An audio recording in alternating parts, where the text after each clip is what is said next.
வணக்கம், this is Gokul. House of the dragon season 2 episode 5 பத்தி தான் பார்க்க போறோம். போன எபிசோட்ல ரூக்ஸ்ரெஸ் யுத்தத்துல ரேனிஸும் அவங்களுடைய டிராகனான மேலிஸும் கொல்லப்படுறாங்க. மறுபக்கம் ஏகானுக்கும் அவனுடைய டிராகனான சன்ஃபயருக்கும் பலத்த காயம் ஏற்படுது. ஏகான் இறந்துட்டா அவனுடைய இடத்துக்கு ஏமன் தான் வர முடியும். அதனால அவன் திட்டமிட்டு கூட அந்த தாக்குதலை நடத்திருக்கலாம். ஏகானுக்கு பிறகு நிச்சயம் ஏமன் தான் அரசனாக முடியும். காரணம் என்னன்னா, ஏகானுடைய மகனான ஜெஹேரிஸ் கொல்லப்பட்டுட்டான். அவனுடைய மகளான ஜெஹேராவை அவங்க கணக்கிலேயே எடுத்துக்க மாட்டாங்க. காரணம் என்னன்னா, ஜெஹேராவை வாரிசா ஆக்குனா அப்புறம் ஏன் ரெனேராவை அரசி ஆக்கல அப்படிங்கிற ஒரு கேள்வியிலும், ரெனேராவை ஒரு பெண் அப்படிங்கிற காரணத்தினாலதான் அரியணையவே அவகிட்ட இருந்து அபகரிச்சிட்டாங்க. இப்ப இந்த எபிசோட்ல ஏகான் படுத்த படுக்கையா இருக்க காரணத்தினால அவனோட இடத்துல இருந்து யாராவது ஆட்சி செஞ்சாகணும். அந்த ஆட்சியாளர் யார் அப்படிங்கறத தேர்வு செய்யறாங்க. ரெனேராவோட அணிக்கிட்ட படையே இல்ல. டேமன் ரிவர்லாண்ட்ஸ்ல படையை திரட்டிடுவான்ற ஒரே நம்பிக்கையில தான் அவங்க இருக்கிறாங்க. ஆனா டேமன் ரிவர்லாண்ட்ஸ் செய்யக்கூடிய ஒரு செயல் அவனுக்கே பாதகமா மாறிடுது. ஏகானுடைய அணியை வீழ்த்தி அரியணையை கைப்பற்றணும் அப்படின்னா அவங்க கிட்ட இருக்கிறதுலயே மிகப்பெரிய டிராகனான வேகார சந்திக்கக்கூடிய பலம் ரெனேராவோட அணிக்கிட்ட இருக்கணும்.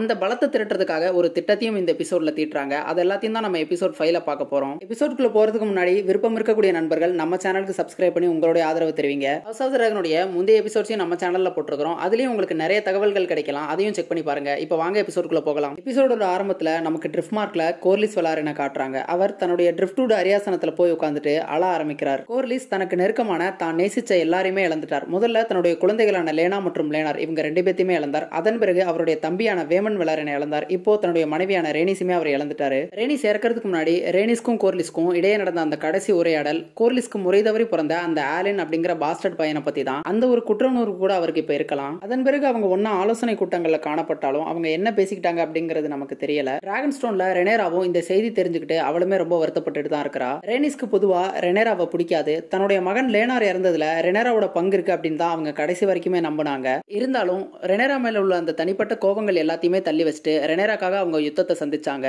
ரேனிஸ்க்கு தான் ஒரு பெண் அப்படிங்கிற காரணத்தினாலதான் அரியாசனம் மறுக்கப்பட்டுச்சு. இப்ப அதே காரணத்தினால மீண்டும் ஒரு உரித்தான நபருக்கு அதிகாரம் கிடைக்காம போயிடுமோ அப்படிங்கறதுனால ரெனேராக்காக அவங்க சண்டை போட்டு அவங்களுடைய உயிரையுமே விட்டுட்டாங்க. இப்ப நமக்கு கிங்ஸ் லேண்டிங் காமிக்கிறாங்க. கிறிஸ்டன் கோலுடைய படை கொல்லப்பட்ட அந்த மேலிஸ் டிராகனுடைய தலைய நகரவாசிகளுக்கு ஒரு காட்சி பொருளா அதை ஒரு ஊர்வலமா கொண்டு போயிட்டு இருக்காங்க. இத ஏகான் தான் கொன்னா அப்படின்னு சொல்லிக்கிட்டு இருக்காங்க. இந்த காட்சியை பார்த்த நகர மக்களுக்கு ஏகான் மேல ஒரு நல்ல அபிப்பிராயமோ, நம்ம அரசன் டிராகனையே வீழ்த்தி இருக்கிறார், அவர் ஒரு மாவீரர் அப்படிங்கிற மாதிரியான எண்ணம் எல்லாம் தோன்றவே இல்ல. மாறா அவங்க பீதி தான் அடைகிறாங்க, அவங்க பயப்பட தான் செய்யறாங்க. இந்த சாதாரண மக்கள் எல்லோருமே டிராகன்களை மனித சக்திக்கு அப்பாற்பட்ட உயிரினம் அப்படின்னும் அவைகளை கொல்ல முடியாத ஒரு கடவுள் மாதிரி தான் கருதுனாங்க. ஆனா இப்ப இந்த காட்சியை பார்த்து அவங்க டிராகன்களுமே கொல்லப்படக்கூடியதுதான் அப்படிங்கறத புரிஞ்சுக்கிறாங்க. அது மட்டும் இல்லாம மக்கள் இதை ஒரு கெட்ட சகுனமா தான் கருதுறாங்க. எதிரணியில சண்டை போட்டது அப்படிங்கிற ஒரே காரணத்துக்காக அந்த டிராகனுடைய தலையை இப்படி ஊர்வலமா கொண்டு வருது ஒரு பாராட்டுதலுக்குரிய செயல் கிடையாது. இந்த வெஸ்ட்ரோஸ்ல மத்த பிரபுகளை விடவும் டார்கேரியன்ஸ் ஏன் தனித்துவமா இருக்கிறாங்க அப்படின்னா அவங்களுடைய டிராகன்கள் தான் அதுக்கு காரணம். அது மட்டும் இல்லாம இவங்க அரசர்கள் ஆனதுக்கே இந்த டிராகன்கள் தான் காரணம். அப்படி இருக்கும்போது அவங்க வம்சத்துடைய ஒரு புனிதமான உயிரினத்தையே அவங்க அசிங்கப்படுத்துற மாதிரி தான் இது அர்த்தமாகுது. அது மட்டும் இல்லாம இந்த மேலிஸ் டிராகன் கிங் விசேரிஸோட அம்மாவான அலிசா டர்கேரியனுடைய டிராகன். அவங்க இறந்த பிறகுதான் இந்த டிராகனை ரேனிஸ் எடுத்துக்கிட்டாங்க.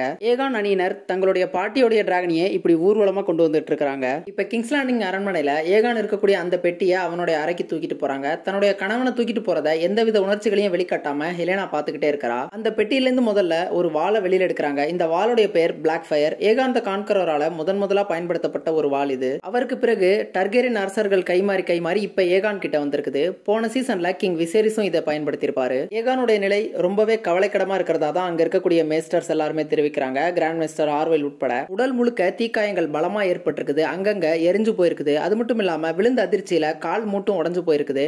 ஆனா அவனுடைய உடல் கவசத்துக்கு பெருசா எதுவுமே ஆகல. காரணம் என்னன்னா அது வெளிரின் இரும்பால செய்யப்பட்ட ஒண்ணு. ஆலிசன் இந்த காட்சியை பார்த்து ரொம்பவே வருத்தம் அடைகிறா. காரணம் என்னன்னா ஏகான் இந்த யுத்தத்துக்கு போறதுக்கு முன்னாடி ஆலிசன் கிட்ட தான் பேசியிருப்பான். அவதான் அவனுடைய மூஞ்சிக்கு நேராவே நீ ஒரு உதவாக்கற அப்படின்னு சொல்லியிருப்பா. அந்த ஒரு குற்ற உணர்வு நிச்சயமா ஆலிசன் கிட்ட இருக்கும். தன்னுடைய மகன் பிழைப்பானா மாட்டானா அப்படின்னு அவ பாத்துட்டு இருக்க அந்த நேரத்துல அந்த அறைக்குள்ள ஏமன் டர்கேரியன் நுழைறான். அவன் ஒன்னும் தன் அண்ணன் மேல இருக்கக்கூடிய கரிசனத்தினாலலாம் இங்க வந்து பாக்குறதுக்காக வரல. சொல்ல போனா இந்த சம்பவத்துக்கு சொந்தக்காரனே அவன் தான். ஏகானோட நிலையை பார்த்த ஏமன் ஆலிசன் கிட்ட ஏகான் இடத்துல இருந்து வேற யாராவது இங்க ஆட்சி செய்யணும் அப்படின்னு சொல்றான். இந்த மாதிரி நேரத்துல கூட அவன் எதுல குறிக்கோளா இருக்கிறான் அப்படிங்கிறது ஆலிசன்ட்டுக்கு புரியுது. அவனுடைய நோக்கங்கள் என்ன அப்படிங்கறதும் ஆலிசன்ட்டுக்கு புரியுது. இப்ப இந்த பக்கம் கிறிஸ்டன் கோல் தன்னுடைய வாள்ல படிஞ்சிருக்கக்கூடிய ரத்தக்கரை எல்லாத்தையும் சுத்தம் செஞ்சுட்டு இருக்கான். அப்ப ஆலிசன் அங்க வந்து அந்த யுத்த காலத்துல என்னதான் நடந்துச்சு அப்படிங்கறத விளக்கமா கேட்கிறா. ஆனா கிறிஸ்டன் கோல் அதை முழுமையா அவகிட்ட சொல்ல மறுக்கிறான். அரசர் வீரத்தோட சண்டை போட்டார் அப்படிங்கறத மட்டும் தான் அவன் சொல்றானே தவிர இதுல ஏமண்டோட பங்கு என்ன அப்படின்னு ஆலிசன் கேட்டதுக்கும் அவன் பதில் சொல்ல மறுத்துடுறான். எனக்கு அது தெரியல அப்படின்னு சொல்லிடுறான். கிறிஸ்டன் கோலுக்கு அந்த யுத்த காலத்துல நேரத்துல நிகழ்ந்தது முழுசா தெரிஞ்சிருந்தோம், ஆலிசன்ட் அவனுடைய காதலியா இருந்தோம், தினமும் இரவு அவ கூட படுக்கையை பகிர்ந்தும் கூட அவகிட்ட முழுசா உண்மையை சொல்ல மறுக்கிறான். அவன் அவளுக்கு முழுசா விசுவாசமா இருக்கிற மாதிரி தெரியல. இப்ப மறுபக்கம் டிராகன் ஸ்டோன்ல ரெனேரா அணி சார்பா ஒரு ஆலோசனை கூட்டம் நடக்குது. இந்த ஆலோசனை கூட்டங்கள்ல எப்போதுமே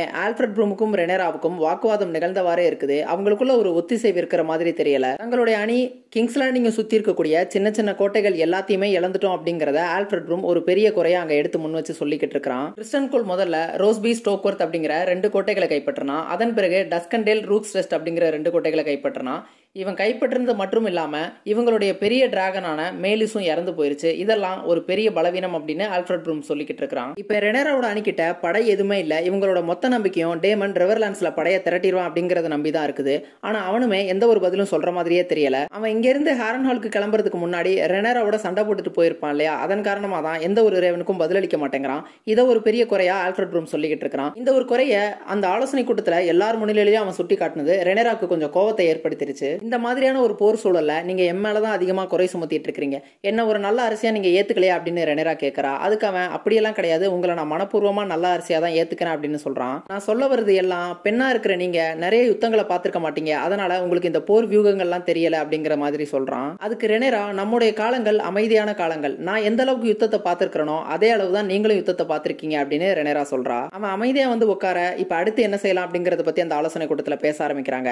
ரெனேரா மெய்டன் பூல் மற்றும் கிராக்லா பாயிண்ட் அப்படிங்கிற 2 கோட்டைகளுக்கு செய்தி அனுப்ப சொல்றா. ஏன்னா இந்த 2 கோட்டைகள் தான் இந்த கிங்ஸ் லேண்டிங்கை சுத்தி அந்த ரூக்ஸெஸ்டுக்கு அருகில பக்கத்துல இருக்கக்கூடிய கோட்டைகள். கிறிஸ்டன் கோல் தன்னுடைய படையோட அடுத்தது அங்க தாக்கலாம், அதனால அவங்கள முன்னெச்சரிக்கையோட இருக்கிறதுக்காக தான் இந்த ஒரு ஏற்பாடு. ஆகவே அவங்களுக்கு தேவையான முன்னேற்பாடுகளை செஞ்சு தாங்க அப்படின்னு சொல்லி ரெனேரா சொல்றா. ஆனா ஸ்டெஃபன் டார்க்லின், நாம முதல்ல டஸ்கண்டேலுக்கும் ரூக்ஸெஸ்டுக்கும் பதில் சொல்லி ஆகணும் அப்படின்னு சொல்றான். டஸ்கண்டேல் இவங்களுடைய ஊரு, அதனால கூட அவன் இப்படி சொல்லியிருக்கலாம். ஆனா இந்த பக்கம் இருக்கக்கூடிய பார்டிமோஸ் கெல்டிகர் என்ன சொல்றாரு அப்படின்னா, வேகார் இப்போ ரொம்பவே பலவீனமா தான் இருக்கும், அதனால நாம இந்த சந்தர்ப்பத்தை பயன்படுத்தி அது மீண்டும் எழுந்து வர்றதுக்குள்ளேயும் கிங்ஸ் லேண்டிங்கை தாக்கணும் அப்படின்னு சொல்றான். அப்ப ரெனேரா என்ன சொல்றா அப்படின்னா, அதுக்கு நான் தான் போய் நேரடியா என்னுடைய டிராகனான சைராக்ஸ்ல போய் தாக்கணும் அப்படின்னு சொல்றா. ஆனா அதுக்கு மத்தவங்க ஒத்துக்கிற மாதிரி தெரியல, நீங்க தான் அரசியா, அதனால அந்த பேச்சுக்கே இடம் இல்ல அப்படின்னு மறுத்துறாங்க. அப்ப என்னதான் என்னைய பண்ண சொல்றீங்க அப்படின்னு சொல்லி ரொம்பவே விரக்தி அடைகிறா. இந்த ஆலோசனை கூட்டமே ரொம்பவே ஒரு குழப்பமான சூழல்ல தான் இருக்குது. டேமன் படையை திரட்டுற வரைக்கும் இது இப்படிதான் இருக்க போது போல இருக்கு. இப்ப நமக்கு ஜேஸ காமிக்கிறாங்க. அவனுக்கு ரெனேரா தன்னை பாதுகாத்து அவளுடைய பக்கத்திலே வச்சிருக்கிறது சுத்தமா பிடிக்கல. ஒரு டர்கேரியன் இளவரசனா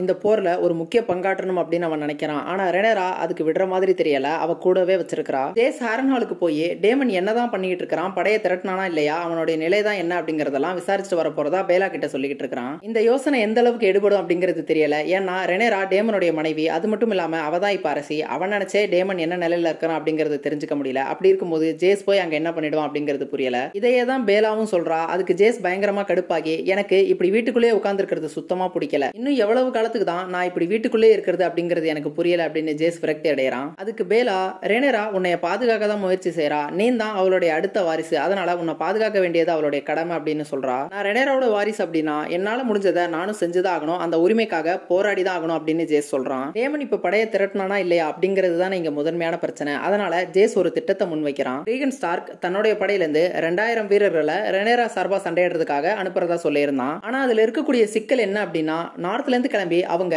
இங்க வந்து சேர்றதுக்கு பல மாதங்கள் ஆகும். ஆனா அவங்க விரைவா வர்றதுக்கு ஒரு வழி இருக்குது. ரைடன் நதி அமைந்திருக்கக்கூடிய ட்வின்ஸ் பாலத்தை அவங்க கடந்துட்டாங்க அப்படின்னா அவங்க நேரடியாகவே இங்க வந்து சேர்ந்துடலாம். இந்த ட்வின்ஸ் கோட்டையை ஃப்ரே வம்சத்தை சேர்ந்தவங்க தான் ஆட்சி செஞ்சுட்டு வராங்க. அதனால அவங்களுடைய ஆதரவை திரட்டிட்டா ரேகன் ஸ்டார்க்குடைய படை இங்க நேரடியா வந்து சேர்ந்துருவாங்க. அதனால டேமன் ரிவர்லாண்ட்ஸ்ல படையை திரட்டினானா இல்லையா அப்படிங்கறத பத்தி கவலைப்பட தேவையில்ல. இதுதான் ஜேஸோடைய யோசனை. கேம் ஆஃப் த்ரோன்ஸ்ல கூட நம்ம ராப் ஸ்டார்க் இந்த ட்வின்ஸ் பாலத்தை கடக்கிறதுக்காக முயற்சி செஞ்சிருப்பான். இந்த ட்வின்ஸ் பாலத்தை கடக்க விட்டா ஃப்ரே வம்சத்தலாருடைய மகளை கல்யாணம் பண்ணிக்கிறதாகவும் சொல்லியிருப்பான். ஆனா அதுக்கப்புறம் என்ன நடந்துச்சு அப்படிங்கறதெல்லாம் வரலாறு கேம் ஆஃப் த்ரோன்ஸ் பார்த்தவங்களுக்கு தெரிஞ்சிருக்கும். ஜேஸோட இந்த திட்டத்துல பொருள் இருக்க மாதிரி தான் தெரியுது. ஆனா ரெனேரா இதுக்கு ஒத்துக்க மாட்டான்னு பேலா சொல்றா. அப்ப நீ அவகிட்ட சொல்லிராத அப்படின்னு ஜேஸ் சொல்றான். பேலாவும் இதுக்கு ஒத்துக்கிறா. ஆனா இவங்க 2 பேர் சேருதுமே அரச துரோகம் தான். அரசிக்கு தெரியாம இந்த மாதிரியான ரகசிய திட்டங்கள் தீட்டுறது அரச துரோகமா கருதப்படும். இப்ப நமக்கு ரிவர்லாண்ட்ஸை காட்டுறாங்க. ரிவர்லாண்ட்ஸ்ல டேமன் தன்னுடைய டிராகனான கராக்சிஸ்லயும் கூடவே வில்லம் பிளாக்கோடையும் வச்சுக்கிட்டு பிராக்கன் வம்சத்தில் ஆட மிரட்டிக்கிட்டு இருக்கிறான். இந்த பிராக்கன் வம்சம் ஏகானுக்கு ஆதரவு தெரிவிச்சிருக்காங்க. அதனால அந்த ஆதரவுல இருந்து விடுத்து தன் முன்னாடி முன்னாடி தலைவணங்கி மண்டியிட சொல்லி டேமன் மிரட்டிக்கிட்டு இருக்கான். ஆனா கூடவே வில்லம் பிளாக்வுட் இருக்கிறதுனால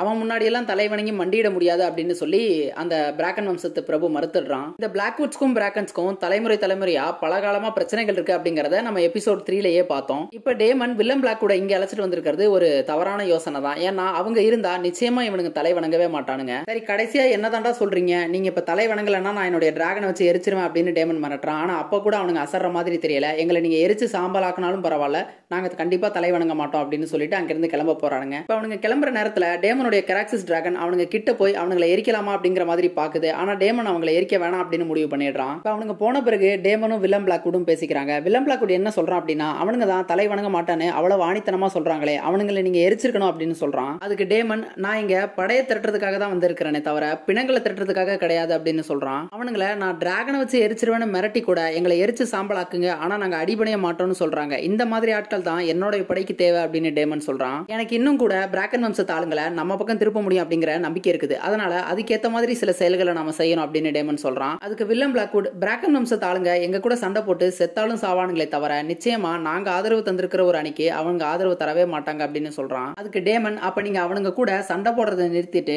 அவனுங்களை அடிபணிய வைக்கிறதுக்கு தோதான சில காரியங்களை மேற்கொள்ளணும் அப்படின்னு சொல்றான். சொல்லிட்டு அவன் ஒரு யோசனையும் சொல்றான். டேமன் சொன்ன உடனே வில்லம் பிளாக்வுட் அவனை பார்த்து, எல்லா ஆண்களுக்கும் பலவீனங்கள் இருக்கும் அப்படின்னு சொல்றான். உடனே டேமன், அப்ப நான் சொன்னதை நீ புரிஞ்சுக்கிட்டேன்னு நான் நினைக்கிறேன். சில மோசமான காரியங்களை அரச குடும்பத்தை சேர்ந்தவங்களால செய்ய முடியாது, அதனால நீ உன்கிட்ட இருக்கிறதுலே மோசமான காரியத்தை செய் அப்படின்னு சொல்லி டேமன் சொல்றான். இப்ப நமக்கு இந்த பக்கம் ஈரி கோட்டையை காட்டுறாங்க. இந்த ஈரி கோட்டை மவுண்டன் அண்ட் த வேல் அப்படிங்கிற பகுதியில் இருக்குது. பேருக்கேத்த மாதிரியே இது ஒரு மலை பிரதேசம். இந்த ஈரி கோட்டையை எவ்வளவு பெரிய படை வந்தாலும் அது எத்தனை திறன் வாய்ந்திருந்தாலும் கண்டிப்பா நில மார்க்கத்திலிருந்து தகர்க்கவே முடியாத ஒரு கோட்டை. இதை தகர்க்கணும் அப்படின்னா நிச்சயமா வானத்திலிருந்து மட்டும்தான் தகர்க்க முடியும். அப்ப டிராகன்களால மட்டும்தான் இந்த கோட்டையை தகர்க்கவே முடியும். இந்த வேலை ஆரின் வம்சத்தை சேர்ந்தவங்க தான் ஆட்சி செஞ்சுட்டு வராங்க. நம்ம கேம் ஆஃப் த்ரோன்ஸ்ல லைசா ஆரின், அவளுடைய மகனான ஸ்வீட் ராபின் ஆரின், இவங்க எல்லாருமே ஆரின் வம்சத்தை சேர்ந்தவங்க தான். ரெனேராவுடைய அம்மா கூட ஆரின் வம்சத்தை சேர்ந்தவங்க தான். இப்போ இந்த வேலை ஆட்சி செஞ்சுட்டு இருக்கக்கூடியவங்க யாரு அப்படின்னு பாத்தீங்கன்னா லேடி ஜேன் ஆரின் தான். ரெனேரா தன்னுடைய குழந்தைகளையும் அவர்களோட சேர்த்து சில டிராகன் முட்டைகளையும் 2 குட்டி டிராகன்களையும் ரேனா கிட்ட கொடுத்து அனுப்பியிருப்பா இல்லையா, அது இந்த இடத்துக்கு தான். இங்க இப்ப ரேனா வந்து சேர்ந்துட்டா. ரேனாக்கு தன்னுடைய பாட்டியான ரேனிஸ் டார்கெரியன் இறந்த செய்தி வந்து சேர்ந்துருச்சு போல இருக்கு. அவ ரொம்பவே சோகமா தான் இருக்கிறா. மறுபக்கம் லேடி ஜேன் ஆரின் ரெனேரா மேல கொஞ்சம் அதிருப்தியிலையும் சொல்லப்போனா கொஞ்சம் கோபத்திலையும் தான் இருக்கிறாங்க. இதுக்கான காரணம் என்னன்னா, ரெனேராவுக்கு அவங்க 15,000 வீரர்களை கொண்ட காலாட்படையை தர்றதா சொல்லியிருப்பாங்க. அதுக்கு பதிலா ஒரு டிராகனை அவங்க வேலை பாதுகாக்கிறதுக்காக கேட்டு அனுப்பியிருப்பாங்க. ஆனா அந்த டிராகன்கள் எல்லாமே குட்டி டிராகன்கள் தான். ஜேன் ஆரின் என்ன சொல்றா அப்படின்னா, என்னுடைய வேட்டை நாய்கள் இதை விட பெருசா இருக்கும் அப்படின்னு ரேனா கிட்ட சொல்றா. ஆனா ரேனா என்ன பதில் சொல்றா அப்படின்னா, நீங்க டிராகன் தானே கேட்டீங்க, அது என்ன அளவுல இருக்கணும் அப்படின்லாம் அளவை குறிப்பிட்டீங்களா அப்படின்னு சொல்லி கொஞ்சம் குரலை உயர்த்தி பேசுறா. அதுக்கு ஜேன், நீ இப்ப இருக்கிறது என்னுடைய கோட்டையில, நான் மனசு வச்சாதான் உனக்கு உணவு கிடைக்கும், நீ இங்க தங்கவே முடியும், அதை மறந்துடாத அப்படின்னு சொல்றா. ரேனா ஜேன் கிட்ட சின்னதோ பெருசோ டிராகன்கள் தான், கொஞ்சம் நேரம் கொடுங்க, அதுங்க எல்லாம் வளர்ந்துரும் அப்படின்னு சொல்றா. ஆனா ஜேன் அதுக்கு, என்கிட்ட நேரம் கிடையாது, அது மட்டும் இல்லாம நான் பலவீனமா உணர்றது எனக்கு பிடிக்காது அப்படின்னு சொல்றா. அதுக்கு ரேனா, எனக்கும் கூட பலவீனமா உணர்றது பிடிக்காது அப்படின்னு சொல்றா. ஏன்னா அவகிட்டயும் டிராகன் இல்ல. கடைசியா ஜேன், இந்த அறையை நீ பயன்படுத்திக்கலாம் அப்படின்னு சொல்லிட்டு உன்னுடைய பாட்டியுடைய மறைவுக்கு என்னுடைய அனுதாபங்கள்னு சொல்லிட்டு அங்கிருந்து கிளம்பி போயிடுறா. இப்ப இங்க டிராகன் ஸ்டோன்ல ரெனேராவும் மிசாரியாவும் பேசிக்கிறாங்க. ரெனேரா என்ன சொல்றா அப்படின்னா, அந்த ஆலோசனை கூட்டத்துல அங்க இருக்கக்கூடிய ஆண்கள் யாருமே ரெனேராவை மதிக்க மாட்டாங்க அப்படின்னு சொல்லிக்கிட்டு இருக்கா. அவங்க என்னதான் என்ன அரசியா ஏத்துக்கிட்டாலுமே இந்த யுத்தத்தை என்ன தனிமைப்படுத்திட்டு அவங்க தொடரணும்னு நினைக்கிறாங்க அப்படின்னு ரெனேரா சொல்றா. அதோட யுத்தம் அப்படிங்கறதே ஆண்களுக்கானது, எனக்கு வாளேந்தி சண்டை போட தெரியாது அப்படிங்கிறது அங்க இருக்கக்கூடிய ஆண்கள் எல்லாருக்குமே தெரிஞ்சிருக்குது அப்படின்னு சொல்லி ரெனேரா சொல்லிக்கிட்டு இருக்கா. உடனே மிசாரியா, நீங்க உங்க அப்பாவால தேர்ந்தெடுக்கப்பட்ட வாரிசு அப்படின்னு சொல்றா. உண்மைதான், ஆனா என்னுடைய அப்பா போர் செய்யறதுக்காக வாளேந்த கத்து கொடுக்கல, மாறா பெரிய பெரிய பிரபுக்களுக்கெல்லாம் ஒயின் ஊத்தி கொடுக்கறதுக்காக கோப்பை எந்த தான் கத்து கொடுத்தார் அப்படின்னு ரெனேரா சொல்றா. இந்த வெஸ்ட்ரோஸ் முழுக்க இருக்கக்கூடிய பெரிய பெரிய அரண்கள், அந்த அரண்களில் இருந்து ஆட்சி செய்யக்கூடிய பெரிய பெரிய வம்சங்கள், இவர்களுடைய பேரெல்லாம் தான் எனக்கு பயிற்றுவிக்கப்பட்டிருக்குதே தவிர எனக்கு வாளேந்திரத்துக்கோ சண்டை செய்யறதுக்கோ கத்து கொடுக்கப்படல அப்படின்னு சொல்லிட்டு இருக்கா. அந்த சபையில் இருக்கக்கூடிய ஆண்களை விட்டு தள்ளு, என்னுடைய கணவனே என்னுடைய பேச்சை கேட்க மாட்டான்னு ரெனேரா சொல்லிட்டு இருக்கா. அந்த நேரத்துல சரியா அவளுடைய பணிப்பெண்ணான எலிண்டா உள்ள வந்து, நீங்க எப்ப சாப்பிடுறீங்க, சாப்பாடு எடுத்துட்டு வரட்டுமான்னு கேட்கறா. உடனே ரெனேரா கோவமா, எனக்கு இப்ப வேணான்னு சொல்லிடுறா. விசாரியா இப்ப ரெனேரா கிட்ட, கிறிஸ்டன் கோல் ஒரு மிகப்பெரிய தவறை செஞ்சுட்டான், அவ்வளவு பெரிய டிராகனுடைய தலையை ஊர்வலமா கொண்டு போனது ஒரு பெரிய தவறு, அதை மக்கள் எல்லாம் ஒரு கெட்ட சகுனமா கருதுறாங்க அப்படின்னு சொல்றா. அது மட்டும் இல்லாம அவங்க எல்லாம் எல்லாம் பசியில இருக்கிறாங்க, அவங்களுக்கு சரியான உணவு கிடைக்கிறது இல்ல. விசேரிசோடைய காலகட்டத்துல இந்த மக்கள் எல்லாம் அமைதியா வாழ்ந்தவங்க அப்படின்னு மிசாரியா சொல்லிக்கிட்டு இருக்கா. நீ என்ன சொல்ல வர, அந்த மக்கள் எல்லாரும் எனக்கு ஆதரவு தர போறாங்களா அப்படின்னு சொல்லி ரெனேரா கேக்குறா. அதுக்கு மிசாரியா, அதிருப்தியில இருக்கிறவங்களுக்கு வதந்திகள் தான் உணவு, ஒரு யுத்தத்தை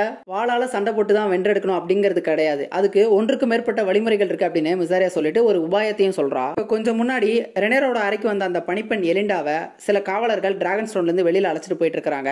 மிசாரியாவோட யோசனைப்படி இவ கிங்ஸ் லேண்டிங் தான் போவா போல இருக்குது. இப்ப இங்க பேலா தன்னுடைய பாட்டி இறந்ததை நினைச்சு வருத்தப்பட்டு இருக்கவே ரெனேரா அவளுக்கு ஆறுதல் சொல்லிக்கிட்டு இருக்கா. இவங்க ரெண்டு பேரும் ரேனிஸ் எப்படி முதல்ல மேலிஸ் டிராகனை தனதாக்கிக்கிட்டாங்க அப்படிங்கிற அந்த கதையெல்லாம் பேசிக்கிட்டு இருக்காங்க. ரேனிஸ்க்கு டிராகன் பிட் முழுக்கவே அக்குவேற ஆணிவேரியா நல்லா தெரியும், இருட்டுல கூட அவங்களால உள்ள புந்துட்டு வெளியில வர முடியும் அப்படின்னு ரெனேரா சொல்லிக்கிட்டு இருக்கா. நான் முன்னாடியே சொன்ன மாதிரி இந்த இறந்து போன மேலிஸ் டிராகன் ரேனிஸ்க்கு முன்னாடி டேமனுடைய அம்மா, அதாவது விசேரிஸ் மற்றும் டேமனுடைய அம்மாவான அலிசா டர்கேரியனுடைய டிராகன். டேமன் அந்த டிராகனை கையகப்படுத்திக்க முயற்சி செஞ்சாலும் அவனை அந்த டிராகன் நிராகரிச்சு ரேனிஸை தான் தேர்ந்தெடுத்துச்சு. அதனால மனிதர்களால டிராகன்களை தேர்ந்தெடுக்க முடியாது, டிராகன்கள் தான் மனிதர்களை தேர்ந்தெடுக்குது. கடைசியா ரெனேரா, ரேனிஸ் என் மேல அவ்வளவு அக்கறையெல்லாம் கொண்டது கிடையாது, ஆனா இந்த கடைசி காலகட்டத்தில் அவங்க எனக்காக முழு ஆதரவு தந்திருக்காங்க, அதுக்காக நான் எப்போதுமே அவங்களுக்கு நன்றியோட இருப்பேன் அப்படின்னு சொல்லி ரெனேரா பேலா கிட்ட சொல்லிட்டு இருக்கா. சொல்லி முடிச்சுட்டு ஒரு பெட்டியை பேலா கிட்ட கொடுத்து உன்னுடைய தாத்தா கிட்ட கொடுத்துருன்னு சொல்லி கொடுக்குறா. அதுக்குள்ள ஹேண்ட் ஆஃப் த குவீனுக்கான பதக்கம் தான் இருக்குது. இப்ப மறுபக்கம் ஹேரன் ஹால்ல டேமனை காட்டுறாங்க. டேமனுக்கு அந்த கொடுங்கனவுகளுடைய தொந்தரவு இன்னும் தொடர்ந்துகிட்டு தான் இருக்குது.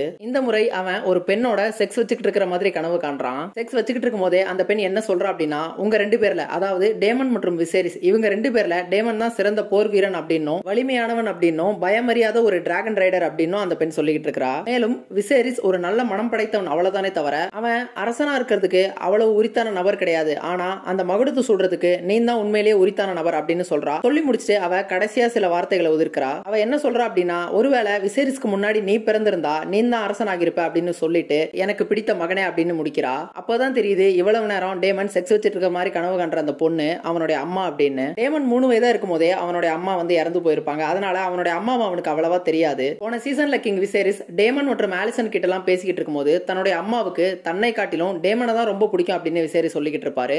இப்ப அதே வார்த்தைகளை தான் அந்த பெண்ணும் டேமன் கிட்ட சொல்றா, எனக்கு பிடித்த மகனே அப்படின்னு. டேமன் இளையவனா பிறந்த காரணத்தினாலதான் அரியணை அவனுக்கு மறுக்கப்பட்டுச்சு, அதனால அந்த கிரீடம் சார்ந்த கனவுகள் இவனுக்கு தொடர்ந்து வந்துகிட்டே தான் இருக்குது. அது மட்டும் இல்லாம இந்த ஹேரன் ஹால்ல அவனுக்கு இந்த மாதிரியான கொடுங்கனவுகள் தொடர்ந்து வந்துகிட்டே தான் இருக்குது.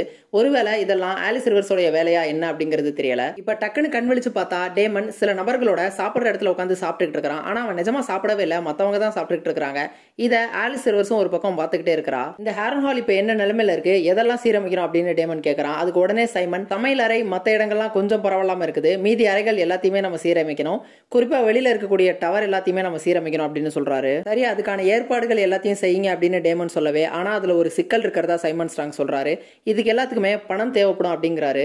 லாரிஸ் இங்க இருந்து போன பிறகு இங்க வரக்கூடிய தங்க நாணயங்கள் எல்லாத்தையுமே கிங்ஸ் லேண்டிங்க்கு மாத்திக்கிட்டான், அதனால இங்க சொற்பமான தங்கங்கள் தான் இருக்கு, அதை வச்சு நம்மளாம் சாப்பிட முடியும் தான் செய்ய முடியும் அப்படின்னு சொல்றாரு. ஒருவேளை நீங்க அரசு ரெனேரா கிட்ட தூது அனுப்புனீங்க அப்படின்னா அவங்க தேவையான பணத்தை கொடுப்பாங்க அப்படின்னு சைமன் சொல்றாரு.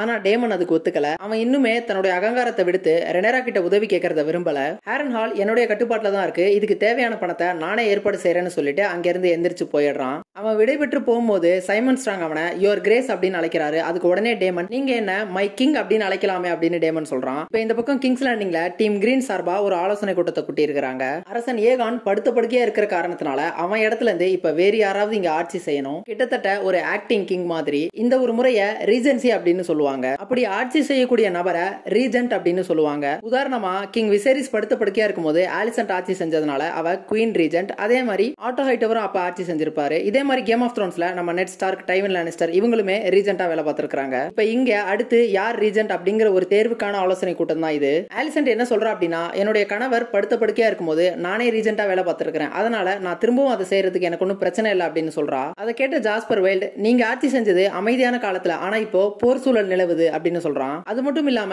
அரசன் ஏகானுக்கு வாரிசுகள் இல்லாம இல்லையே, அவனுக்கு அடுத்து ஏமன் தான் வாரிசு, அதனால ஏமன் பிரின்ஸ் ரீஜென்ட்டா ஆக்குறது தான் நல்லது அப்படின்னு ஜாஸ்பர் வைல்ட் சொல்றான். அதுக்கு டைலன் லானிஸ்டர் மற்ற பிரபுக்களும் சரின்னு சொல்ற மாதிரி தான் தெரியுது. ஆலிசன்ட் இதுக்கு ஏமண்ட் ஒரு சின்ன பையன், அது மட்டும் இல்லாம அவன் போர்க்களத்துல சிறந்து விளங்குவானே தவிர அவனால ஆட்சி செய்ய முடியாது, அந்த அளவுக்கான அவன் கிட்ட முதிர்ச்சி இல்ல அப்படின்னு சொல்றா. கிராண்ட் மாஸ்டர் ஆர்வேல் மட்டும் தான் ஆலிசன்ட்க்கு ஆதரவா பேசுறாரு, மத்தவங்க எதுவுமே பேசாம அமைதியா இருக்கிறாங்க. உடனே லாரிஸ் கிட்ட அவனுடைய கருத்தை கேட்கிற ஆலிசன்ட், லாரிஸும் ஏமன் தான் ரீஜென்ட் ஆகணும் அப்படின்னு சொல்லிடுறான். இப்ப நீங்க ஆட்சி செஞ்சீங்கன்னா ரெனேராவை ஏன் ஆட்சி செய்ய விடல அப்படிங்கிற ஒரு கேள்வியிலும் அதுக்கு பதில் நம்ம கொடுக்கவே முடியாது அப்படின்னு லாரிஸ் சொல்றான்.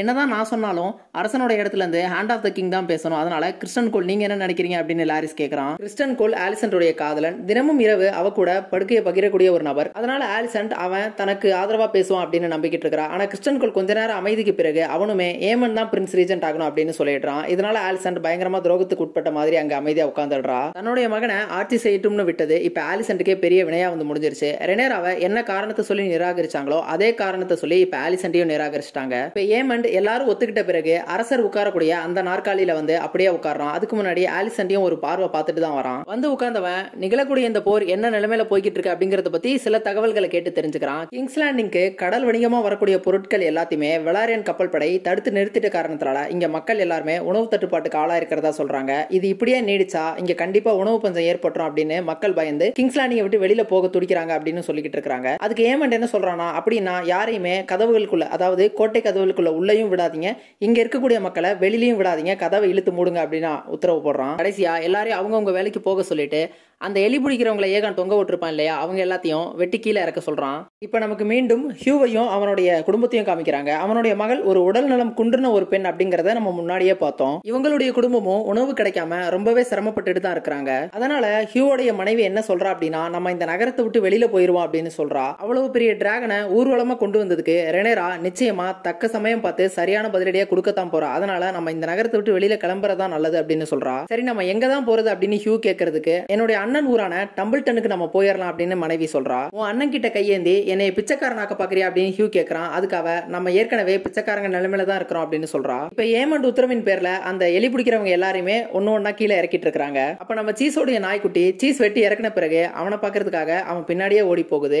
இவ்வளவு நாள் அதை அங்கேயே உட்காந்து அவனை தான் பாத்துக்கிட்டு இருந்திருக்கும் போல இருக்கு. இப்ப அங்க நின்னுகிட்டு இருந்த கிறிஸ்டன் கோல் கிட்ட ஆலிசன்ட் வந்து ஏமண்ட பிரின்ஸ் ரீஜென்டா தேர்வு செஞ்சதை பத்தி பேசிக்கிட்டு இருக்கா. ஆலிசன்ட் அவனை பார்த்து, ராத்திரியில மட்டும்தான் உன்னுடைய விசுவாசம் எனக்கா, பகல் அதெல்லாம் மறைஞ்சு போயிருமா அப்படின்னு கேக்குறா. நாம இந்த யுத்தத்தை டிராகன்ஸ் கையில கொடுத்துட்டோம், அதனால ஒரு டிராகன் ரைடர் நம்மள வழி நடத்துறது தான் நல்லது அப்படின்னு கிறிஸ்டன் சொல்றான். அது மட்டும் இல்லாம இந்த யுத்தத்துல இனி நிகழ போறது எல்லாமே கொடிய செயல்கள் தான். அந்த கொடிய செயல்களை நீ செய்யறதுக்கு தயாரா ஆலிசன்ட்னு கிறிஸ்டன் கேக்குறான். ஆலிசன்ட் அதுக்கு எதுவுமே பதில் சொல்லாம அங்க இருந்து கிளம்புறா. கிளம்புறதுக்கு முன்னாடி கிறிஸ்டனை பார்த்து, நீ என்னுடைய பெயரை பயன்படுத்துறதுக்கு நான் அனுமதி தரவே இல்லை அப்படின்னு சொல்லிட்டு போறா. இப்ப கிங்ஸ் லேண்டிங் நகர மக்கள் எல்லாருமே நகரத்தை விட்டு வெளியேறதுக்காக கோட்டை கதவல் கிட்ட வந்துட்டு இருக்காங்க. அந்த மக்கள் திரள்ல ஹியூவும் அவனுடைய குடும்பமும் இருக்குது. அவனுடைய முடியாத பொண்ணை தன் கையில ஏந்திக்கிட்டு கோட்டை கதவுகளை தாண்டி வெளியில போறதுக்காக அவன் வந்துகிட்டு இருக்கான். ஆனா அங்க இருக்கக்கூடிய காவலர்கள்ல ஒருத்தன் பிரின்ஸ் ரீஜென்ட் ஏமண்ட் டர்கியரின் உத்தரவின் பேர்ல இந்த கோட்டை கதவுகளை தாண்டி யாருமே வெளியில போக முடியாது, அதனால எல்லாரும் தங்களுடைய வீட்டுக்கு போய் சேருங்க அப்படின்னு சொல்லி கத்திக்கிட்டு இருக்கான். இதை கேட்ட உடனே தான் ஹியூக்கும் சரி அங்க இருக்கக்கூடிய மக்களுக்கும் சரி இப்ப ஏமண்ட் தான் ஆட்சி செய்யறானா அப்படிங்கிறது புரியுது. இப்ப டிராகன் ஸ்டோன்ல இருந்து கிளம்பின ஜேஸ் நான் முன்னாடியே சொன்ன அந்த ட்வின்ஸ் பாலத்துக்கு தன்னுடைய டிராகனான வெர்மாக்ஸ்ல வந்து சேர்ந்துட்டான். வந்து சேர்ந்தவன் ஃப்ரேவம்சத்து லார்ட் மற்றும் லேடி கிட்ட பேசிக்கிட்டு இருக்கான். இந்த ட்வின்ஸும் பாத்தீங்க அப்படின்னா ரிவர்லாண்ட்ஸ்ல ஒரு பகுதி தான். அதனால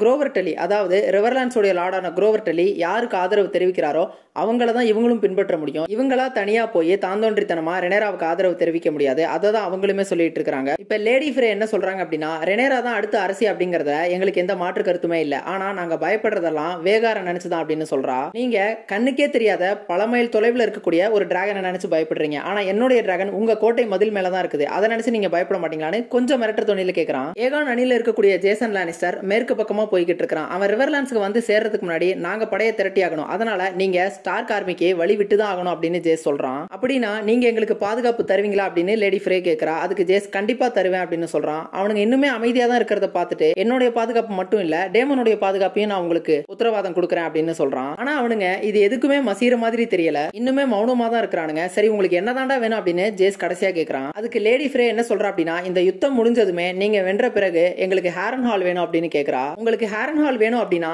நீங்க ஸ்டார்க் படையினரை இந்த பாலத்தை கடக்க அனுமதிக்கிறது மட்டுமே என்னுடைய அம்மாவுக்கு போதாது அப்படின்னு ஜேஸ் சொல்றான். அப்ப அரசி வேற என்ன எதிர்பார்க்கறாங்க அப்படின்னு லேடி ஃப்ரே கேட்கறா. அதுக்கு ஜேஸ், நீங்க மண்டிட்டு உங்களுடைய ஆதரவை எங்களுக்கு முழுசா தெரிவிச்சாகணும் அப்படின்னு சொல்றான். அவங்களும் இதுக்கு ஒத்துக்கிற மாதிரி தான் தெரியுது. ஜேஸ் இப்ப அங்க இருந்து கிளம்பிடுறான் அவனுடைய டிராகனை நோக்கி. இப்ப இந்த பக்கம் நமக்கு ஹேரன் ஹாலை சீரமைக்கக்கூடிய பணி நடந்துகிட்டு இருக்குது. வேலையாட்களோட சேர்த்து டேமனும் அந்த பணியில ஈடுபட்டு இருக்கான். அவனுக்கு மீண்டும் சில குரல்கள் கேட்கிற மாதிரி தெரியுது. இப்ப டேமன் வேலை பார்த்துட்டு இருக்கும் போது அவன் கையில ஏற்பட்ட ஒரு காயத்துக்கு ஆலிஸ் மருந்து மருந்து போட்டுக்கிட்டு இருக்கா. டேமன் வில்லம் பிளாக் கூட பிராக்கன்ஸை மண்டியிட சொல்லி அனுப்பி விட்டுருப்பான் இல்லையா சில காரியங்களை செய்ய சொல்லி. அதையே சாக்கா பயன்படுத்தி பிளாக்வுட் வம்சத்து ஆளுங்க பிராக்கன்ஸ் வம்சத்து ஆளுங்களுடைய இடத்துக்கு போய் சர்வநாசம் செஞ்சிருக்கிறதாகவும் பெண்கள் குழந்தைகள் இவங்க எல்லாத்தையுமே துன்புறுத்துறதாகவும் ஆலிஸ் ரிவர்ஸ் டேமன் கிட்ட சொல்றா. டேமன் இந்த போர் அப்படிங்கறது கொடிய ஒரு செயல் தான், அதனால இந்த மாதிரியான சில காரியங்கள் அரங்கேறதான் செய்யும், நம்மளால தடுக்க முடியாது அப்படிங்கிறான். உங்களோட இந்த யுத்தத்துல பாதிக்கப்படுறது என்னமோ அப்பாவி பெண்களும் குழந்தைகளும் தான் அப்படின்னு ஆலிஸ் சொல்றா. இப்ப டேமன் மீண்டும் வேலைக்கு திரும்புறான். திரும்புறதுக்கு முன்னாடி ஆலிஸ பார்த்து அந்த முட்டாள் ஏகான் பிழைப்பதற்கான வாய்ப்பு ரொம்பவே குறைவு தான், அதனால இந்த ஒத்தக்கண்ண ஏமண்ட் அரசனானா இந்த மக்கள்லாம் இதை விட மோசமா தான் பாதிப்படைவாங்க. நீ உன்னுடைய வாழ்நாள்ல அவனை சந்திக்க கூடாதுன்னு வேண்டிக்கோ, ஏன்னா அவன் உன்னை பார்த்த மார்க்கத்திலேயே உன்னை 2 துண்டா வெட்டி போட்டுரும் அப்படின்னு டேமன் சொல்றான். என்கிட்ட உன்னை பத்தி கூட நிறைய பேர் இதையே தான் சொன்னாங்க, ஆனா நீ அந்த மாதிரி எல்லாம் செஞ்ச மாதிரி தெரியலையே. சரி அதையெல்லாம் விடு, நீ செய்யற இந்த செயல்கள் எல்லாமே அரசியோடைய பேர்ல தான் நடக்குதா, அவங்களுடைய அனுமதியில தான் நடக்குதா அப்படின்னு ஆலிஸ் கேக்குறா. டேமன் இதுல கொஞ்சம் கடுப்பாயி அவ கிட்ட வந்து, நானே மனசார ஆசைப்பட்டா கூட ரெனேராவை மக்கள் முழு மனசா அரசியா ஏத்துக்க மாட்டாங்க, அவங்க எல்லாருமே வலிமை புரிஞ்ச ஒரு ஆணைதான் தங்களை வழி நடத்தணும் அப்படின்னு எதிர்பார்ப்பாங்க. அதுக்கு யார் உரித்தான நபர் அப்படின்னு நீ நினைக்கிற, இந்த ஹைட்டவர்ஸா இல்ல விசரிஸோடைய முதல் உண்மையான வாரிசான நானா அப்படின்னு டேமன் கேக்குறான். அதோட நான் கிங்ஸ் லேண்டிங்க கைப்பற்றின பிறகு ரெனேராவும் நானும் சேர்ந்து அரசனும் அரசியுமா ஒன்னா சேர்ந்து ஆட்சி செய்வோம் அப்படின்னு சொல்றான். ஒருவேளை நீ தோத்துட்டா என்ன செய்வேன்னு ஆலிஸ் கேக்குறா. அதுக்கு டேமன், அப்படின்னா நான் செத்துட்டேன்னு பொருள், இது எதுவுமே அதுக்கப்புறம் என்னுடைய கவலையே கிடையாது அப்படின்னு டேமன் சொல்றான். கடைசியா ஆலிஸ் டேமனை பார்த்து, உனக்கு உன்னுடைய அம்மாவை தெரியாது அப்படிங்கிறது ஒரு பரிதாபம் தான் அப்படின்னு சொல்றா. சொல்லிட்டு ஆலிஸ் அங்க இருந்து நகர்ந்துடுறா. இப்ப அந்த இடத்துக்கு சைமன் ஸ்ட்ராங் வராரு. இந்த காட்சியை பார்த்த பலர் இந்த இடத்துல ஆலிஸ் ரிவர்ஸ் மாயமா மறைஞ்சிட்டதா சமூக வலைதளங்கள்ல பல வீடியோக்களை பார்க்க முடிஞ்சது. இந்த இடத்துல ஆலிஸ் ரிவர்ஸ் உண்மையிலே மாயமா மறைஞ்சிட்டாளா அப்படிங்கிறது உறுதியா தெரியல, ஆனா இதுல ஒரு சாத்தியம் இருக்கு. அது என்ன அப்படின்னா, இவ்வளவு நேரம் டேமன் ஆலிஸ் ரிவர்ஸ் கூட பேசிக்கிட்டு இருந்தது எல்லாமே அவனுடைய மனக்கண்ணில் விரியக்கூடிய ஒரு காட்சிகள் தானே தவிர அதெல்லாம் உண்மையா இருக்கிறதுக்கான வாய்ப்பு இல்ல. ஏன்னா கடைசியா அந்த இடத்துக்கு வந்த சைமன் ஸ்ட்ராங் ஆலிஸ் ரிவர்ஸ் இருக்கக்கூடிய அந்த திசையை பாப்பாரு. டேமனுடைய கனவு காட்சியா இது இருக்கும் பட்சத்துல ஆலிஸ் ரிவர்ஸ் டேமனோட பார்வைக்கு மட்டும்தான் தெரியவா. அதனாலதான் சைமன், நான் இங்க நிக்க இந்த பக்கம் ஏன் டேமன் வேற எங்கேயோ பாத்துக்கிட்டு இருக்கான் அப்படின்னு நினைச்சு கூட ஆலிஸ் நிற்கக்கூடிய அந்த திசையை பார்த்திருக்கலாம். ஆனா டேமனுடைய கனவு காட்சியில வரக்கூடிய ஆலிஸ்க்கு பிராக்கன்ஸ்க்கு இதெல்லாம் நடந்ததுங்கிற அந்த செய்தி எப்படி தெரிஞ்சது அப்படிங்கறதும் தெரியல. இப்ப நான் சொன்னதெல்லாம் வெறும் வியூகங்கள் தான். ஆலிஸ் ரிவர்ஸ் பத்தின இந்த மர்மங்கள் எல்லாத்தையும் நம்ம வரப்போற எபிசோட்ஸ்ல பொறுத்திருந்து பார்ப்போம். இப்ப அந்த இடத்துக்கு வந்த சைமன் பிளாக்வுட் ஆளுங்க ஒரு வழியா பிராக்கன்ஸை மண்டியிட வச்சிட்டாங்க, பிராக்கன் வம்சத்தோட ஆதரவு உங்களுக்கு தான் அப்படின்னு சொல்றாரு. டேமன் இதை ஒரு வெற்றியா கருதுறான். இப்ப நமக்கு ட்ரிஃப்ட்மார்க்ல கோர்லிஸ் வளரனை காட்டுறாங்க. அவர் அங்க இருக்கக்கூடிய துறைமுகத்துல இருந்துகிட்டு அவருடைய கோட்டையை பார்த்துக்கிட்டு இருக்காரு. இப்ப அந்த இடத்துக்கு வந்த பேலா, நீங்க உங்களுடைய கோட்டையில இருப்பீங்கன்னு நான் எதிர்பார்த்தேன் அப்படின்னு கோர்லிஸ் கிட்ட சொல்றா. அதுக்கு கோர்லிஸ், என்னுடைய கோட்டை இப்போ ஒரு சுடுகாடா மாறிடுச்சு அப்படின்னு சொல்றாரு. அவர் தன்னுடைய மனைவியை இழந்த துக்கத்துல ரொம்ப சோகமா இருக்கிறாரு. அதன் பிறகு அவங்க ரெண்டு பேரும் அந்த ட்ரிஃப்ட்மார்க் கோட்டை முன்னொரு காலத்துல எப்படி இருந்தது அப்படிங்கறத பத்தி பேசிக்கிட்டு இருக்காங்க. கோர்லிஸ் எப்படி இந்த கோட்டையை அவ்வளவு முக்கியத்துவம் வாய்ந்ததா மாத்தினார் அப்படிங்கறத பத்தியும் பேலா பெருமையா பேசிக்கிட்டு இருக்கா. கடைசியா அவ அந்த ஹேண்ட் ஆஃப் த குயின் பேட்ஜை கோர்லிஸ் கிட்ட கொடுக்கறா. அந்த ஹேண்ட் ஆஃப் த குயினா ரெனேரா முடிவு பண்ணி இருக்கிறத தெரிஞ்சுக்கிட்ட கோர்லிஸ், என்னோட குடும்பத்துக்கிட்ட இருந்து இன்னும் எவ்வளவுதான் ரெனேராக்கு வேணும், எடுத்துக்கிட்டதெல்லாம் போதாதா அப்படின்னு கோவமா கேக்குறாரு. அதுக்கு பேலா, அவங்க உங்க மேல கொண்ட மரியாதையினாலதான் உங்களை ஹேண்ட் ஆக்கி இருக்காங்க அப்படின்னு சொல்றா. அதுக்கு உடனே கோர்லிஸ், அவ என் மேல கொண்ட மரியாதையினால ஆக்கி இருக்கிறாளா இல்ல என்னுடைய மனைவியோட இழப்புக்கு சரிகட்ட பாக்குறாளா அப்படின்னு கேக்குறாரு. அதுக்கு பேலா கோர்லிஸ் கிட்ட, ரேனிஸ் உங்களுடைய மனைவி மட்டும் கிடையாது, அவங்க ஒரு டர்கேரியன் இளவரசி. ரூக்ஸிஸ்டுக்கு அவங்களுடைய சொந்த முடிவுல தான் அவங்க போனாங்க. ஒரு டிராகன் ரைடரா அவங்க கௌரவமான ஒரு மரணத்தை தான் தழுவி இருக்கிறாங்க. என்னுடைய அம்மா மரணத்தை தழுவின மாதிரி நானும் என்னுடைய மரணத்தை அப்படிதான் தழுவ ஆசைப்படுறேன் அப்படின்னு பேலா சொல்றா. இந்த பதவியை ஏத்துக்கிறதும் ஏத்துக்காததும் உங்களுடைய விருப்பம். ரேனிஸ்க்கு கிடைச்சிருக்க வேண்டிய அந்த அரியணையில ரேனிஸ் விரும்பின மாதிரி ரெனேரா அமர்றத நான் கண்டிப்பா பாப்பேன் அப்படின்னு சொல்லிட்டு பேலா அங்க இருந்து கிளம்புறா. அவ கிளம்பும் போது கோர்லிஸ் அவளை கூப்பிட்டு, நான் உன்னை என்னோட வாரிசா அறிவிக்கிறேன் இந்த ட்ரிஃப்ட்மார்க்கு அப்படின்னு சொல்றாரு. அதுக்கு பேலா, ட்ரிஃப்ட்மார்க்க கடல்கள்ல பரிச்சயம் இருக்கக்கூடிய ஒரு நபர் தான் ஆட்சி செய்ய முடியும், நான் ஒரு வெலரியன் கிடையாது, நான் டேமன் டர்கேரியனோட பொண்ணு, நான் ஒரு டர்கேரியன், அதனால எனக்கு இது வேணாம் அப்படின்னு பேலா சொல்லிட்டு அங்க இருந்து போயிடுறா. இப்ப இங்க டிராகன் ஸ்டோன்ல ரெனேரா கூட எப்பவுமே வாக்குவாதத்துல ஈடுபட்டு இருக்கக்கூடிய ஆல்ஃபிரட் ப்ளூமை கூப்பிட்டு அவனை இப்ப ஹாரன் ஹாலுக்கு அனுப்புறதா ரெனேரா சொல்றா. ஹாரன் ஹாலுக்கு போய் டேமன் படையை திரட்டினானா இல்லையா, அங்க என்ன நடக்குது அப்படிங்கறத பாத்துட்டு வர சொல்றா. இதை கேட்ட ஆல்ஃபிரட், நான் உங்களை எதிர்த்து பேசிட்டேன் அப்படிங்கிற காரணத்தினால என்ன உங்க ஆலோசனை கூட்டத்துல இருந்து நீக்கிறீங்களா அப்படின்னு கேக்குறான். நம்ம கிங்ஸ் லேண்டிங் எதிர்த்து போர் செய்யணும் அப்படின்னா நமக்கு நிச்சயமா ரிவர்லாண்ட்ஸ் தேவை, அதனாலதான் உங்களை அங்க அனுப்புறேன் அப்படின்னு சொல்றா. அங்க போய் டேமன் எனக்காக படையை திரட்டுறானா இல்ல அவனுக்காகவே திரட்டிக்கிறானா அப்படிங்கறதையும் பாத்துட்டு வாங்க அப்படின்னு சொல்றா. உடனே ஆல்ஃபிரட், அவர் அந்த அளவுலாம் துணிய மாட்டாரே அப்படின்னு சொல்றான். டேமன் எந்த அளவுக்கு வேணாலும் துணிவான் அப்படின்னு ரெனேரா சொல்றா. நாங்க கடைசியா பேசிக்கிட்ட உரையாடல் முற்று பெறாம நிக்குது, அதை நான் முடிச்சு வைக்க விரும்புறேன் அப்படின்னு டேமன் கிட்ட சொல்லுங்கன்னு ரெனேரா சொல்றான். அவனும் சரின்னு சொல்லிட்டு அங்க இருந்து கிளம்பிடுறான். இப்ப இங்க மீண்டும் ஹாரன் ஹால்ல டேமன் அவனுடைய கொடுங்கனவுகளோட தூங்குறதுக்காக போராடிக்கிட்டு இருக்கான். அப்ப அந்த நேரத்துல சைமன் ஸ்ட்ராங் அவனை வந்து எழுப்புறாரு. இந்த நேரத்துல ஏன் என்ன எழுப்புறீங்க அப்படின்னு டேமன் கோபத்தோட கேட்க, இந்த ரிவர்லாண்ட்ஸ்ல இருக்கக்கூடிய சில முக்கியமான பிரபுக்கள் எல்லாருமே டேமனை பாக்குறதுக்காக வந்திருக்கிறதா சொல்றான். அடுத்த ராத்திரியில தன்னை எழுப்பிட்ட காரணத்தினால டேமன் பயங்கர கோபத்தோட தான் கிளம்பி அங்க போய்கிட்டு இருக்கான். அங்க போனா ஒரு சில ரிவர்லாண்ட்ஸோட லார்ட்ஸ் அங்க நிக்கிறாங்க. இந்த நேரத்துல என்ன எழுப்புறீங்களே, உங்களுக்கு நாகரிகம்னா என்னன்னு நான் கத்து கொடுக்கணுமான்னு டேமன் பேசிக்கிட்டு இருக்கான். அதுக்குள்ள அவங்க எல்லாரும் என்ன சொல்றாங்க அப்படின்னா, பிளாக்வுட் வம்சத்து ஆளுங்க பிராக்கன் டிராகன் வம்சத்து நிலங்களுக்கு போய் அவங்களோட கோயிலை எரிச்சிட்டதாகவும் அவங்களோட நிலங்கள் எல்லாத்தையுமே சூறையாடிட்டதாகவும் பெண்கள் எல்லாத்தையுமே தூக்கிட்டு போயிட்டதாகவும் சொல்றாங்க.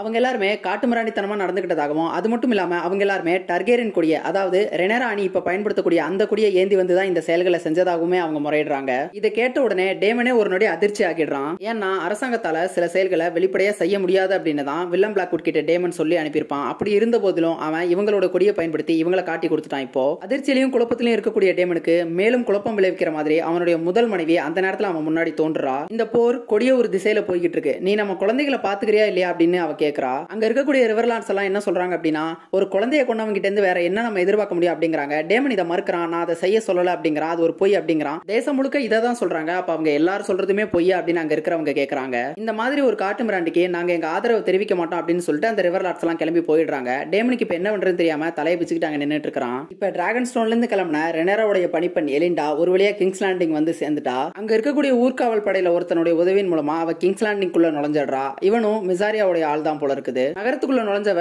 ஒரு வீட்டுக்கு போய் சேர்றா. அந்த வீட்டுல இருக்கக்கூடிய பெண்ணுடைய பேரு டயானா. இவளை நம்ம போன சீசன்லயே பார்த்திருப்போம். இந்த பெண் கூட மிசாரியாவோட உளவாளிகள்ல ஒருத்தி தான். போன சீசன்ல இந்த பெண் கிங்ஸ் லேண்டிங் அரண்மனையில பணிப்பெண்ணா வேலை பார்த்துட்டு இருந்தா. ஏகான் இவளை தான் பலாத்காரம் செஞ்சிருப்பான். அதனால ஆலிசன் கிட்ட பணம் எல்லாம் கொடுத்து கூட சரி கட்டி வச்சிருப்பா. லாரி ஸ்ட்ராங் கொஞ்ச நாட்களுக்கு முன்னாடி இந்த காரணத்தினாலதான் பணிப்பெண்ணா இருந்தவங்க எல்லாத்தையுமே மாத்திட்டு தன்னுடைய ஆட்களை பணியில் அமர்த்திருப்பான். அதன் பிறகு இந்த பெண் ஒரு உல்லாச விடுதலை வேலை பார்க்கறத நம்ம முந்தைய எபிசோட்ஸ்ல பார்த்தோம். இப்ப அந்த பெண்ணுடைய வீட்டுக்கு தான் இந்த எலிண்டா வந்திருக்கிறா. இன்னொரு பக்கம் ரெனேராவுடைய உத்தரவின் பேர்ல ஆல்ஃபிரட் ப்ரூம் ஹாரன்ஹாலை நோக்கி சில வீரர்களோட போய்கிட்டு இருக்கான். ட்ரிஃப்மார்க்ல கோர்ரிஸ் வலாரியன் ஹேண்ட் ஆஃப் தி குயின் பதவியை ஏத்துக்கலாமா வேணாமா அப்படிங்கிற சிந்தனையில இருக்கிறாரு. இவர் என்ன முடிவு பண்றாரு அப்படிங்கறத பொறுத்து இருந்து பார்ப்போம். இப்ப கிங்ஸ் லேண்டிங்ல ஏமன் டர்கேரியன் அந்த அரியணை இருக்கக்கூடிய அறையில இருக்கிறான். இந்த அரியணையின் மேல இச்சைக்குள்ளாத நபரே இல்லங்கிற மாதிரி அதை அவன் வெறிச்சு பார்த்துட்டு இருக்கான். அப்ப அந்த இடத்துக்கு ஹெலினா டர்கேரியன் வரா. நீ கொடுத்த விலைக்கு இது உண்மையிலே உரித்தான பரிசு தானா அப்படின்னு ஹெலினா கேட்கறா. அவ ஏகான மனசுல வச்சுதான் இந்த மாதிரி கேட்கறா. ஆனா ஏமன் எந்த பதிலும் சொல்லாம அவளை பாக்குறான். மறுபக்கம் ஏகான் காயங்கள்னால ஏற்படுற வழியில முணங்குறானே தவிர அவன் எதுவுமே பேசுற மாதிரி தெரியல. ஆலிசன் அவனுடைய கண்ணங்களை வருடி கொடுத்துட்டு அந்த அறையில இருந்து வெளியில போயிடுறா. அவ போன பிறகுதான் இவன் அம்மா அப்படின்னு கூப்பிடுறான். ஆனா அதுக்குள்ளாரவே ஆலிசன் அங்க இருந்து போயிடுறா. இப்ப இங்க டிராகன் ஸ்டோன்ல ரெனேரா விசன்னா டர்கேரியனை பத்தி படிச்சுக்கிட்டு இருக்கா. தனக்கு முன்னாடி வாழ்ந்த அரசிகள்லாம் எப்படி ஆட்சி செஞ்சிருக்காங்க, அவங்க எல்லாம் என்ன மாதிரியான யுத்திகளை பயன்படுத்தி இருக்காங்க அப்படிங்கறத தெரிஞ்சுக்கிறதுக்காக தான் இவ இதெல்லாம் படிச்சுக்கிட்டு இருக்கா. இப்ப ட்வின்ஸுக்கு போன ஜேஸ் ஒரு வழியா டிராகன் ஸ்டோனுக்கு திரும்ப வந்து சேர்ந்துட்டான். அவன் அவனுடைய அம்மாவை பாக்குறதுக்காக வந்திருக்கான். ஆனா ரெனேரா ரொம்பவே கோவத்துல இருக்கா. அவன் கிட்ட எதுவுமே பேசுற மாதிரி தெரியல. கிட்ட வந்து ஜேஸ் ரெனேரா படிச்சுக்கிட்டு இருக்கத பார்த்துட்டு அவகிட்ட பேச்ச ஆரம்பிக்கிறான். விசன்யாவை நீங்க உதாரணமாலாம் எடுத்துக்க மாட்டீங்களே அப்படின்னு ஜேஸ் கேட்கறான். இதுக்கு ரெனேரா பயங்கரமா உடனே கோவமாயிடுறா. கோவமாயி ஏன் அப்படின்னு கேட்கறா. இல்ல விசன்யா வாழ்ந்து பல வருடங்கள் ஆயிடுச்சு, அதனாலதான் சொன்னேன் அப்படின்னு ஜேஸ் சொல்லிட்டு அங்க இருந்து கிளம்ப போறான். அவன் கிளம்புறதுக்கு முன்னாடி ட்வின்ஸ்ல என்ன நடந்துச்சு அப்படிங்கறத பத்தி ரெனேரா கேட்டு தெரிஞ்சுக்கிறா. கேட்டு தெரிஞ்சுக்கிட்ட பிறகு உன்னை நினைச்சு எனக்கு பெருமையா இருக்கு ஜேஸ் அப்படின்னு சொல்றா. இருந்தாலும் ரெனேரா கோவமா தான் இருக்கிறா. ஏன்னா ஜேஸ் அவகிட்ட கேட்காமலே அவளுடைய அனுமதி இல்லாமலே அங்க இருந்து கிளம்பி போயிட்டான் இல்லையா. அதனாலதான் இந்த யுத்தம் எனக்காக தான் நிகழுது. என்னுடைய பேர்ல ஏற்கனவே நிறைய பேர் இறக்க ஆரம்பிச்சிட்டாங்க. அதனால நீயும் இப்படி என்கிட்ட சொல்லாம போறது எனக்கு சுத்தமா பிடிக்கல. ஒருவேளை ஏமன் தன்னுடைய டிராகனான வேகார்ல உன்னை தேடி வந்தானா நீ என்ன செய்வ அப்படின்னு கேட்கிறா ரெனேரா. அவங்க கிட்ட இருக்கிற பலமே வேகார் தான். அது மட்டும் இல்லாம ஏகான் படுக்கையில இருக்கிற காரணத்தினால இப்ப ஏமன் தான் ஆட்சி செய்யறான். அதனால அவன் தன்னுடைய சாதகத்தை சீக்கிரமே வெளிப்படுத்துவான். அவன் தன்னுடைய டிராகன் எடுத்துக்கிட்டு யார வேணாலும் வேட்டையாடுறதுக்காக வருவான் அப்படின்னு ரெனேரா சொல்றா. இந்த வேகார் டிராகனால ரெனேரா தூக்கத்தை தொலைச்சிருக்கிறா அப்படின்னு தான் சொல்லணும். அவ ரொம்பவே விரக்தியில இருக்கிறா. இந்த வேகார் டிராகனை எப்படி எதிர்கொள்றது அப்படிங்கறத பத்தி தான் அவளுடைய சிந்தனை இருந்துகிட்டே இருக்குது. இதே நிலை தொடர்னா என்னுடைய உரிமைக்காக நான் தான் போய் போராடணும், நான் தான் என்னுடைய டிராகன்ல போய் வேகாரை எதிர்த்து சண்டை போடணும் அப்படின்னு சொல்றா. சொல்லிட்டு அவ விரக்தியில எனக்கு இன்னும் நிறைய டிராகன்கள் வேணும், அப்பதான் நான் வேகாரை சந்திக்க முடியும் அப்படின்னு சொல்றா. அதுக்கு உடனே ஜேஸ் நம்ம கிட்ட டிராகன்களுக்கு எல்லாம் பஞ்சமே இல்ல, வேகாரை எதிர்த்து சண்டை போடக்கூடிய வலிமையான 2 டிராகன்கள் நம்ம கிட்ட இருக்கு, ஒன்னு வெர்மித்தார் இன்னொன்னு சில்வர் விங் அப்படின்னு சொல்றான். உண்மைதான், அந்த 2க்கும் இப்ப ரைடர்ஸ் இருந்தாங்க அப்படின்னா என்னை எதிர்த்து யாராலையுமே நிற்க முடியாது அப்படின்னு ரெனேரா சொல்றா. ரேனாவை முயற்சி செஞ்சு பார்க்கலாமா அப்படின்னு ஜேஸ் கேட்கறான். அதுக்கு உடனே ரெனேரா மறுத்துடுறா. சென்ற முறை ரேனா ஒரு டிராகனை எடுத்துக்க முயற்சி செஞ்ச போது அவ கிட்டத்தட்ட அவளுடைய உயிரவே இழந்துட்டா. அதனால இன்னொரு வாட்டி அவளை நம்பி பந்தயம் கட்ட முடியாது அப்படின்னு ரெனேரா அதுக்கு மறுத்துடுறா. அந்த நேரத்துல ஜேஸ்க்கு ஒரு வித்தியாசமான எண்ணம் ஒண்ணு தோணுது. அவன் என்ன சொல்றான் அப்படின்னா, நம்முடைய டர்கேரியன் ரத்தம் ஓடக்கூடிய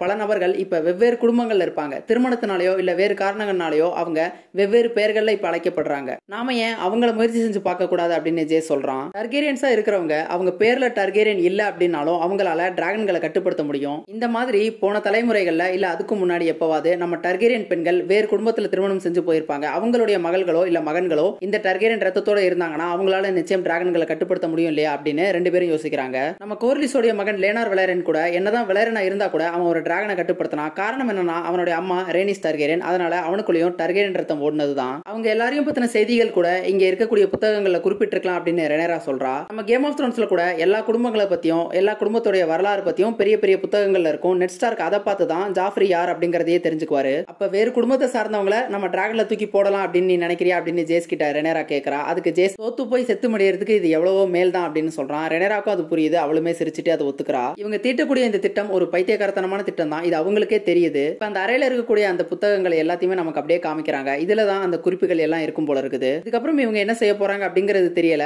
காத்திருப்போம். இதோட நமக்கு இந்த எபிசோட் முடியுது. இது வரைக்கும் தொடர்ந்து இந்த வீடியோ பார்த்த எல்லாருக்குமே நன்றி. வீடியோ பிடிச்சிருந்தா நம்ம சேனலுக்கு சப்ஸ்கிரைப் பண்ணி உங்களுடைய ஆதரவு தெரிவிங்க. அதுதான் எனக்கு அடுத்தடுத்த எபிசோட்ஸ் போடுறதுக்கு பெரிய மோட்டிவேஷனா இருக்கும். அடுத்த எபிசோட்ல சந்திப்போம். நன்றி.